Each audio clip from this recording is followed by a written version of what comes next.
They are back. Our all-male panel of guys is here with their ever and clever and honest answers to your probing questions about sex and romance.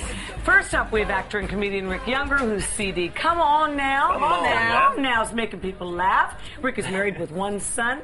He says it's his. And, all right, but there is some doubt.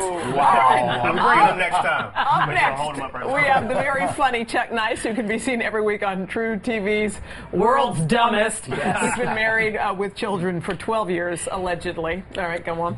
Then we have Andrew Trees, the author of Decoding Love, his status, married with a toddler son.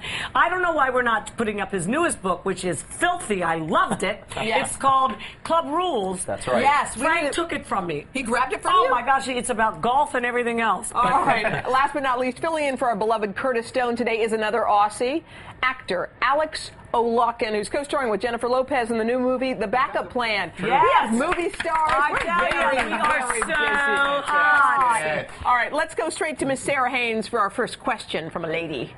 I'll take bachelor number 4. Cindy from Virginia right now is asking a question about terms of endearment. Cindy? Why do men think that saying, hey, baby, entices us? It doesn't? I gotta tell you the truth. I would never say "hey baby" to a woman. I'm more of a "chicky baby" kind of guy. Like, "Hey chicky." And how's that working for you? Why do you guys do that, though? Yell out on the street and stuff. You know, they just trying stuff to see what works. They're trying to come up with Throw a it new and way. see if it They're like, sticks. look, let's see if this one works. And if it does, "Hey baby," it's not. Yeah, well, you can say anything. You're right. You can say anything. Let's hear from you, our new Aussie friend. What's up? Hi. Hello, welcome. Hey baby. Hey, baby. Why do women, she's asking, think that we would like that? I don't know. I mean, I don't think I've ever said that in my life, unless I've known the person for a long time. But it's like, What do you say? I don't really, I sort of stumble, you know, I'm like, excuse me, and by the time they're like, what? I'm like, nothing. Because he's cute. Right. And see, the other thing, if you go to another country and you speak with an accent, that is very effective. We love Excuse me, accents. how do you say, hey, you know, and next thing you know. Are you married, Alex? No, I'm not married, actually, but I've been told that if I, instead of saying, hey, baby, if I just say, g'day, to ladies, I'll be married. You had me at good day. See? That works. All right, let's Now get you're gonna have a bunch of guys in the Bronx going around going, "Good day, hey, good day." All right, next we have an email from Audrey in Grand Rapids, Michigan. Here's her question. How do you tell a guy that he is a bad kisser? And what can you do to change that? Well, I think you got to be direct first of all, because if you don't like the kissing, it's the rest of the stuff isn't going to be too good. Can either. you change, though, the way you kiss? I don't think so. I think you should.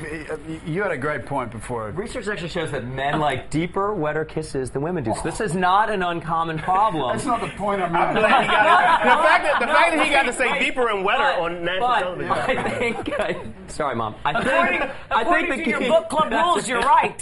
Yeah. I think the key is she doesn't need to tell him that he's a bad kisser. She needs to suggest other ways she would like to be what she kissed. likes. Exactly. Well, we were discussing this earlier, and sorry. Don't be but polite, this is Alex, not around here. This is important. You know, is that today we didn't used to bathe as much. That's right. You know, and that we now we bathe so much, and we put on perfume and stuff, and our natural pheromones are sort of disguised. And so in the kiss, that's really the most organic place that chemical transfer can happen. So the guys Look at that! That was good! That was really good! So the cavemen who didn't use toothpaste were better off. Is that a lot of chemical stuff is transferred through kissing, and so it's like if the kiss isn't working, it's also telling you something else about what else isn't going to So work. if the kissing ain't good, you give just them one stop. more chance Don't and go say, any "Look, further. this is how I like to be kissed," and you grab them and you Some kiss guys are them. just sloppy. That's Exactly. and you just have And to here's ask them what to you have to tell do. you. Move on from a We bad wouldn't know kisser. that, though. I mean, If a guy that- is just a bad kisser, it's just technique, then what you do is be a worse kisser. So, you know, just bite him, stick your tongue in his eye, just do all kinds of terrible things. And then when he says, hey, I think we got to work on the kissing, you go, exactly. All right, from a woman named Paula. Let's listen. Hi, my name is Paula, and I'm from Brooklyn. My question for the panel is, why is it that men never stop and ask for directions?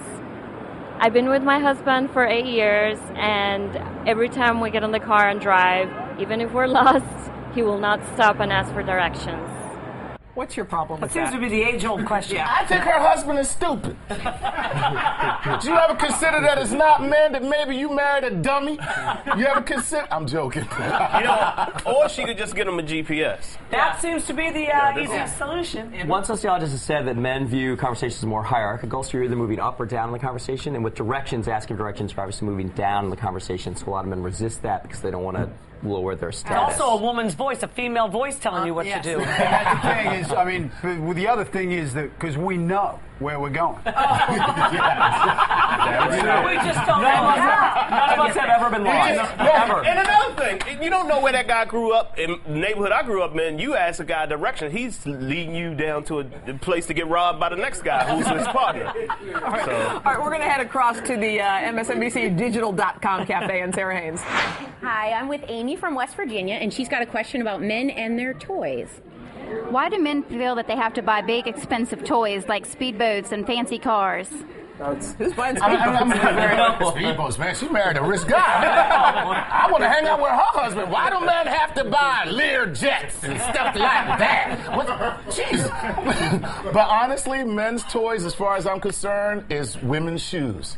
That's the way I feel about it. Like, there are shoes, I would never pay $800 for a pair of shoes. Never. But I would buy my wife a pair of $800 shoes because I know that she would love that. You'd buy an iPad or something like that. Well, my father always said the difference between men and boys is the price of their toys. And it's like, I think those toys are just a little connection to the little boy in us. It's like, you know, after a while, you got all these responsibilities, and this is the last bit of holding on to being young and cool. It seems to me it's just a matter of what can you afford. I mean, I think if your husband's telling you, I don't want you buying those shoes because we can't afford them, yet he's going off and buying stuff that you can't afford. But the other thing is, if you're in a position to have nice stuff that you like, I mean, can you imagine if I had a rocket ship and we could just like go into space for the? I mean.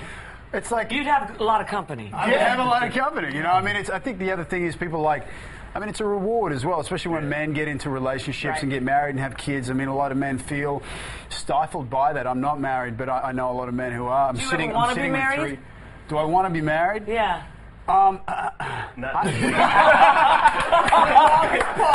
Triple cough. He's like, not till after the movie opens. We'll see how that worked out. I don't want to not be married, but I mean, statistically, you look at marriage and half of them don't work. So, but what I think the word marriage is more about like finding one person who wants to. Be with me, who wants me to sell all my toys and have a really miserable time. So yeah, I do want that. Okay. All right, let's go to JC from Lincoln, Nebraska. All right, here's an email question. What are 3 things that most attract you to a girl? Or really attracted you to your wife? Is that the one we If the guys are married, then what? But what are the 3, if you look at my wife, what attracted you? When I first saw my wife, I saw this beautiful face and these beautiful eyes. Then she got up and walked away, and I saw a really nice butt. And I was like, so you saw every angle. Angle. Then I said, I'm going to get over there and get to know her better. All right, so other than looks, what else attracts you? Well, the 3 things, honestly, for me were her boobs and her face. That's 3, right? That is 3. That's 3, right? Yeah, 2 boobs, 1 face. Yeah, that's 3. 2 hands. Let's get Andrew. You got 2 hands, you got to pick 1 boob. Wait, let's hear Andrew. Attractive, smart, and funny. That was the trifecta for me. Okay, all right, Alex? Yeah, I mean, attractive, smart, and funny too. I mean, but it's the sense of humor is so important for me because life gets sort of so serious. I have to have someone I can laugh with and someone who gets, as well as someone. I mean, there's nothing like being with someone who gets your sense of humor, and something will happen. All you need to do is shoot each other a look, and you're rolling. I mean, that stuff's important. Gentlemen, you have been awesome. Yes, as you held your own like crazy, Alex. Did. You're going to be with us tomorrow. What did you think I was going to do? We had no idea. We really didn't know. We just wanted to look at you. We didn't care what you said. All right. So we'll see you tomorrow, So tomorrow you're going to talk about your movie, right? I'm coming back tomorrow? Okay, good. Yes, that's what we've heard. All right. If you have questions for our Guys Tell All panel, you can go to our website and let us know what they are.